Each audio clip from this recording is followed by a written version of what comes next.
આજના આથા ડુંગરી ખાતેના કાર્યક્રમમાં અહીં મંચસ્થ ઉપસ્થિત છોટાઉદેપુર જિલ્લા આમ આદમી પાર્ટીના પ્રમુખ એવા રાધિકાબેન રાઠવા, છોટાઉદેપુર જિલ્લા ઉપપ્રમુખ એવા વિનુભાઈ સરપંચ, સાથે સાથે નસવાડી તાલુકા પ્રમુખ ઈશ્વરભાઈ, કવાંટ તાલુકા પ્રમુખ શ્રી, સાથે છોટાઉદેપુર, જેતપુર અને કદવાલ તમામ તાલુકાના આમ આદમી પાર્ટીના પ્રમુખશ્રીઓ, મહામંત્રીશ્રીઓ, તમામ પદાધિકારીઓ અને આજે જેમણે 5000 ની જનમેદની સાથે અમારા સમર્થનમાં આમ આદમી પાર્ટીમાં જોડાયા છે એવા આથા ડુંગરી સરપંચ શ્રી એવા રતનસિંહભાઈ માટે આપણે જોરદાર તાળીઓ પાડી લઈએ। સાથે સાથે ઘણા વર્ષોથી રાજનીતિમાં છે, જેઓ 3 વખત વિધાનસભા પણ લડ્યા છે અને પૂર્વ સરપંચ ડુંગરીના આપણા ભંગ્યાભાઈ રાઠવા પણ 3000 કાર્યકરો સાથે આપણી સાથે જોડાયા છે, જોરદાર તાળીઓથી વધાવી લે। સાથે આજુબાજુ ગામના વીજળીના સરપંચ છે, સાથે આજુબાજુ ગામના સરપંચો, તાલુકા પંચાયતના પૂર્વ સભ્યશ્રીઓ, હાલના ગ્રામ પંચાયતના સભ્ય અને ભાજપમાંથી કિસાન મોરચાના પ્રમુખ એવા સંજયભાઈ અને તમામ કોંગ્રેસમાંથી પણ મોટી ભાગના આગેવાનો અમારી લડત સાથે જોડાઈને અમને સમર્થન આપ્યું છે, અમારા પાર્ટી પરિવારમાં જોડાયા છે એવા બધા જ લોકો અહીં ઉપસ્થિત છે। ત્યારે આ વિસ્તારના વડીલો, યુવાનો, માતા બહેનો અને તમામ સાધુ સંતો, મહંતો બધા જ લોકોને મારા નમન કરું છું, પ્રણામ કરું છું અને બધાને અભિવાદન કરું છું। અહીંયા આવ્યો અને બાજુનું ગામ, થોડા દૂર ગામ વીજળી ગામે અમે હતા અને નસવાડી તાલુકાના, કવાંટ તાલુકાના 8-10 આગેવાનો મને મળ્યા અને 8-10 આગેવાનોએ કીધું, સાહેબ અમારા 28 ગામ હાઇડ્રો પ્રોજેક્ટમાં આ લોકોએ બારોબાર સંપાદિત કરી દીધા છે અને હાઇડ્રો પ્રોજેક્ટ આવવાનો છે, વિસ્થાપિત કરવા માટે સરકારે મન બનાવી લીધું છે। કલેક્ટર, એસપી, એમના પ્રાયોજના વહીવટદાર, એમના ડીસીએ, એમનું ખાણ ખનીજ વિભાગ, એમનું જીએમડીસી, જીઆઈડીસી અમારે ત્યાં આવે છે પોલીસને લઈને। 28 ગામના લોકોને કેમ છો? તમે 28 ગામના માત્ર નથી, તમારી સાથે 1,25,00,000 આદિવાસીઓ પણ છે। કોઈની તાકાત નથી અમારા આદિવાસીઓને અહીંથી ઉઠાડીને બહાર લઈ જશે। જે દિવસે આ ગુજરાતની ભાજપની સરકાર અમારા 28 ગામના આદિવાસીઓને ઉઠાડવા માટે આવશે, એ દિવસે ચૈતરભાઈ, રતનસિંહ, રાધિકાબેન રાઠવા, અમે પહેલા દંડો ખાઈશું, અમે પહેલા ગોળી ખાઈશું, પણ મારા સાથીઓ તમે અમારી સાથે રહેજો। ભારતીય જનતા પાર્ટીની સરકારને ઉખાડીને ફેંકી દઈશું। અહીંયા ડેમો આવ્યો ત્યારે અમારા લોકોને વિસ્થાપિત કરી દીધા તમે। અહીંયા કોરિડોર આવે ના નામે જમીનો લઈ લીધી, હવે તમે અમારા ગામોને હાઇડ્રોજન પ્રોજેક્ટના નામે ઉઠાવવાની વાત કરો।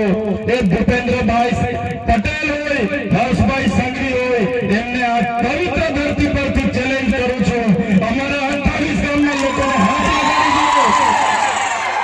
અમારા 28 ગામના લોકોને હાથ લગાડીને બતાવો અમારો ઇતિહાસ, બિરસા મુંડા ભગવાન, તાત્યા મામા, ખાડિયા નાયક એમના વંશજો છે। જે દિવસે અમારા આદિવાસીઓને હેરાન કરશો, એ દિવસે આ વિસ્તારમાં આર-પારની લડાઈ અમે કરવા માટે હવે તૈયાર થઈ ગયા છે।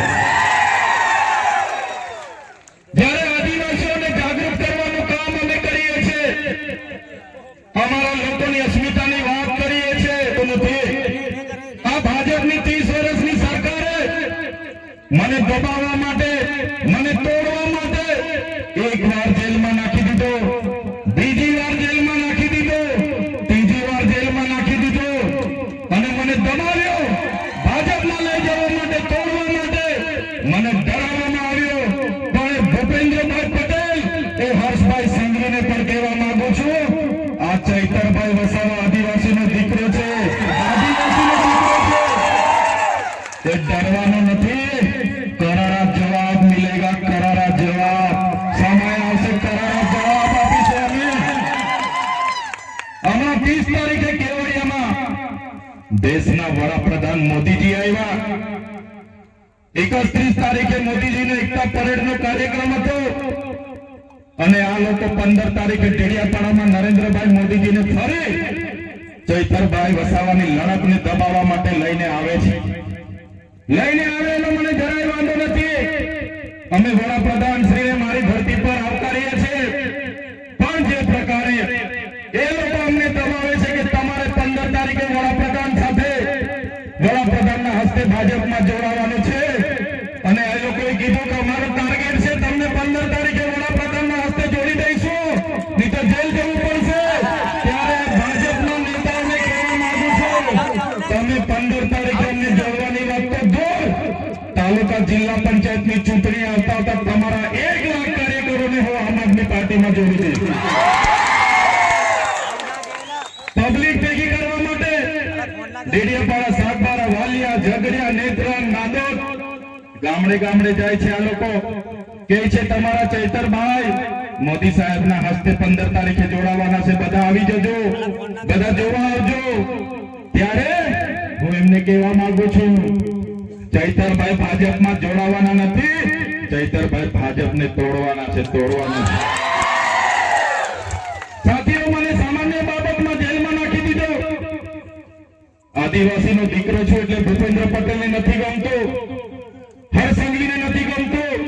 આદિવાસીઓ માટે કેમ બોલે છે, આદિવાસીઓની મીટિંગો છોટાઉદેપુરમાં કેમ કરે, એને જેલમાં નાખો. એક સામાન્ય બાબતમાં મને જેલમાં નાખી દીધો. 80 દિવસ રાખવામાં આવ્યો, અંધારી કોઠડીમાં રાખવામાં આવ્યો, ડરાવવામાં આવ્યો, ધમકાવવામાં આવ્યો અને કહેવામાં આવ્યું કે તમને 2 વર્ષ સુધી રાખીશું, 3 વર્ષ સુધી રાખીશું, જ્યાં સુધી તમે અમારી સાથે આવા નહીં માનો ત્યાં સુધી રાખીશું. પણ આ ચૈતરભાઈ તમારો દીકરો એમનાથી ડર્યો નથી અને તમારી બધાના આશીર્વાદથી, તમારા બધાના સહકારથી, તમારા બધાની પ્રાર્થનાથી, ઉપરવાળાની દયાથી, કુદરતની મહેરબાનીથી આ ચૈતરભાઈ વસાવા આજે છૂટીને તમારી વચ્ચે આવીને ઉભો છે. તમારા બધાનો હું ખૂબ ખૂબ આભાર માનું છું. ત્યારે સાથે હું નાનો માણસ છું, અવારનવાર ભાજપમાં લઈ જવા માટે ધમાડો કરે, ભાજપના ના જઈએ એટલે જેલ કરાવે, ખોટા કેસ કરે, પરિવારને જેલમાં નાખે, અમને હેરાન કરે.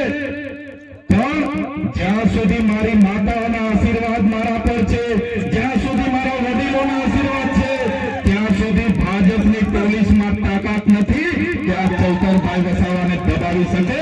આ અમારી જનતાનો પ્રેમ છે. જ્યાં સુધી તમે અમારી સાથે છો ત્યાં સુધી ભાજપ અમને ટચ પણ નથી કરવાની. 1 વાર જેલ કરાવશે, 2 વાર જેલ કરાવશે, 3 વાર જેલ કરાવશે. વૈષ્ણવજન તો તેને કહીએ જે પીડ પરા